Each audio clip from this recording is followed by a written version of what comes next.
സങ്കീർത്തനങ്ങൾ 110. യഹോവ എൻ്റെ കർത്താവിനോട് അരുളിച്ചെയ്യുന്നത്, ഞാൻ നിന്റെ ശത്രുക്കളെ നിന്റെ പാദപീഠം ആക്കുവോളം നീ എൻ്റെ വലത്തുഭാഗത്ത് ഇരിക്ക.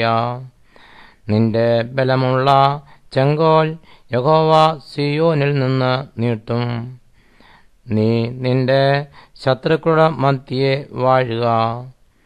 നിന്റെ സേനാ ദിവസത്തിൽ നിന്റെ ജനം നിനക്ക് സ്വമേധ ദാനമായിരിക്കുന്നു. വിശുദ്ധ വസ്ത്രാലങ്കാരത്തോടുകൂടെ ഉഷസിന്റെ ഉദരത്തിൽ നിന്ന് യുവാക്കളായ മഞ്ഞ് നിനക്ക് വരുന്നു.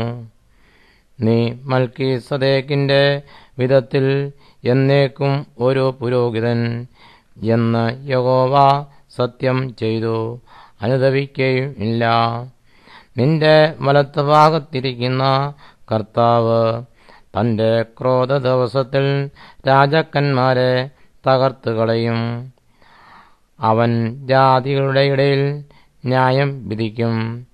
അവൻ എല്ലായിടവും ശവങ്ങൾ കൊണ്ട് നിറയ്ക്കും.